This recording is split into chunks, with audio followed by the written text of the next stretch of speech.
With the launch of Season 7 came a ton of new features, which include but are not limited to a new map, a new legend, and vehicles. More specifically, the Trident vehicle, which we will be covering today, how every legend's abilities interact with the Trident. I'll be going through each legend one by one for the purpose of testing. If you would like to know the results for a specific legend, I will have timestamps in the description and as a pinned comment. Additionally, if you want to skip to the summary of results instead of watching each legend one by one, there's a timestamp for that as well. If you do end up enjoying the video though, give it a like, and if you enjoyed this type of content, please consider subscribing. We just hit 3,500 subscribers and are on the journey to hitting 4K. Special thanks to Judd, Jacob, and Luminous for helping in the making of this video. To start with, Bloodhound has no special integration when it comes to the Trident vehicle with his abilities. You can activate them as a passenger, but not as a driver. His ultimate does stay active while driving and has an advantage when doing so, since he can see more around him being in third person as a driver. Gibraltar does have a unique integration with the Trident vehicle with his tactical ability, the Dome Shield. Whenever he throws his bubble anywhere at the vehicle, it pops onto the front or the back and acts as a mobile source of protection. As far as his ultimate ability goes, I did my best to get it to stick to the Trident just for the slightest chance that his artillery strike would follow wherever the vehicle went, but sadly it does not. Additionally, when you get hit by his ultimate while in the Trident vehicle, you only receive 20% of the damage it normally deals unless you get hit directly. Lifeline is an interesting case. Her tactical ability is her healing drone, and it is capable of becoming a part of the Trident. This heals everyone attached to the vehicle or anybody standing right against it. As far as her care package goes, it just pushes the vehicle away regardless if anyone is in it or not. The vehicle is indestructible, so this makes sense. Pathfinder is a ton of fun when it comes to his grappling hook and the Trident. He can grapple from the sidecar and onto the vehicle while it's moving and go flying over 100 meters, but it is a little buggy as to be expected. His ultimate ability literally does nothing in regards to the vehicle, and you cannot grab onto a zipline even as a passenger. You also cannot place his ultimate on the vehicle either, nor can you launch it from the passenger seat. I honestly thought Wraith would be a little bit cooler, but her tactical ability was a bit of a letdown. You cannot use any Legends abilities while in the driver's seat, but I was hoping to see you be able to phase shift an entire car with your squad in it. However, this is not the case. As a passenger, Wraith can activate both her tactical and ultimate abilities going into a phase shift and placing her portal, but placing her portal in this scenario is rather useless unless you are grabbing a downed teammate and pushing him towards safety. Passengers cannot go through a portal even if you clip it. Another thing to note is that the Trident vehicle is able to destroy Wraith portals when running over them or when you park the vehicle on top of it. This is most likely a bug since running over them doesn't work all the time, but in the 3 times I did park the vehicle on top, it did destroy the portal. Bangalore has no real integration either. It would have been cool to see her smoke launcher attached to the back and leave like a line of smoke behind it or something like that, but this isn't the case. Though she can shoot smoke from the passenger seat. Her ultimate ability has no special integration either. It cannot attach to a Trident vehicle, and when you're in it, you take 20% damage unless your character is right next to a bomb, which would result in a direct impact, instead dealing full damage.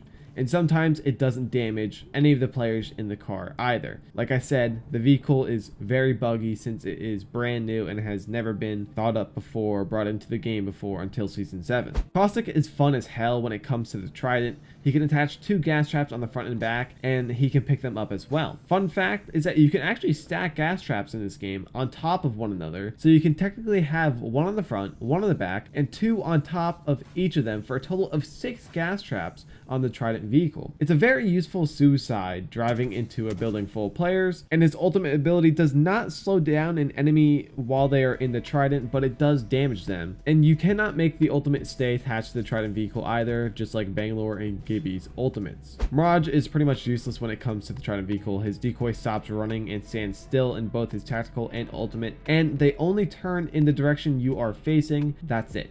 He cannot send another decoy vehicle out when he's driving like he can as a jump master with a squad, so overall he's a bit of a letdown. Octane is almost as useless as Mirage. You can sim while as a passenger or before you hop in as a driver, however it adds no speed boost effects to the Trident. But his ultimate ability being his launch pad, that shit is fun. You can launch off of it and go flying, and the loop-in launchpad exploit is in the game, which allows players to launch them and their vehicle across the map. So instead of looking at the ground for enemy Trident vehicles, look to the skies for cars flying. Wattson is actually a little bit exciting with her fences that damage all the opponents in the car, stunning them, and stunning the car to a halt. What's really cool with this is that you can blockade entire parts of the map, so no cars can pass through unless someone jumps out, shoots the fence, then jumps back in. Something a bit annoying though is that her ultimate ability cannot be placed on the Trident vehicle, which means the main counter to vehicles, arc stars, cannot be neutralized except with evasive maneuvers. Crypto's integration with the Trident vehicle is only applicable as a passenger. He can pull out his drone and fly it around wherever he feels necessary while the vehicle is in motion. The drone is not as fast as the vehicle though, so make sure you're in constant communication with the driver, otherwise you'll find yourself losing signal often. Also, pinging with the drone is impossible as it pings where your character is looking, not the drone. This is a bug that will be fixed in the future. This specialty brings scouting to an entirely new, fast-paced level, as his ultimate ability stuns the Trident completely, but it also slows and damages players' shields for the normal amount, making him a great counter if the driver wasted his boost before this encounter. Revenant is actually really similar to Mirage, being useless. The only thing he can do is shoot his tactical balls of fury from the passenger seat and do drive-bys with them. And he can shoot it at the vehicle, though this is extremely buggy since shooting it at the center does not affect the driver but only the passengers. For some reason, if you are in the Trident vehicle and you run over his silence device, you will not be affected. I'm not sure if this is intentional, but it makes him pretty ineffective. As far as his ultimate ability goes, it cannot be placed on the vehicle, but I have witnessed it being destroyed when the vehicle is parked on it, though this happened once and may be a bug as well. Loba is simple. She can teleport with her tactical ability from the passenger seat, just like any other legend can using their tactical, and she can also place her ultimate ability from the passenger seat. Her ultimate cannot be placed on the car though. Rampart has a little more integration. Her shield cannot be placed on the vehicle anywhere, though that would be pretty cool, and her shields cannot be destroyed either by the vehicle even with a boost, which I believe should be implemented because it's pretty easy to block off tight areas with a single shield, and there's no counter other than to just shooting and destroying it, which takes a while. Her ultimate ability is her minigun, and yes, it equips onto the back of the Trident, but it isn't all that effective. The reason for this is because you only have 120 degrees of turning radius with the turret as indicated by the blue highlight on your compass. This makes it quite hard to track opponents since you can't turn completely perpendicular to the sides of the car. Horizon is an absolute blast to play, and her movement is amazing. Her tactical ability is pretty cool since it is a gravity lift, and it will actually lift the vehicle itself, which can make for some pretty cool tricks. It can be thrown from the passenger seat as well as her ultimate ability too. Her black hole is a decent counter though to anyone in a Trident vehicle, as it literally pulls them inwards, allowing you to light them up. And believe it or not, even boosting away from the black hole still doesn't allow you to get away. As weird as it sounds, it slingshots you back into the black hole and it creates a ton of weird vehicle animations as it is bouncing back and forth. This is the summary part of the video where I discuss everything we went over. Firstly, every single legend can use their tactical or ultimate ability from the passenger seat. No legends are able to use any abilities from the driver's seat. Only Gibby, Lifeline, Caustic, and Rampart have their bubble shield, drone, gas canisters, and a minigun respectively integrated onto the Trident vehicle. Pathfinder can grapple to the vehicle, Wattson's fences stun the car like arc stars do,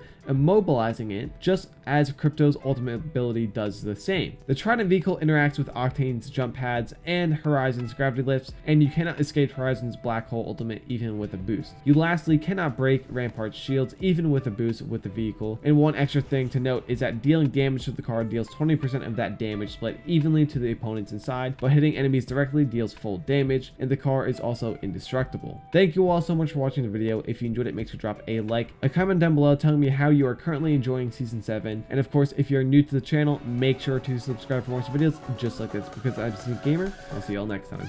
Peace!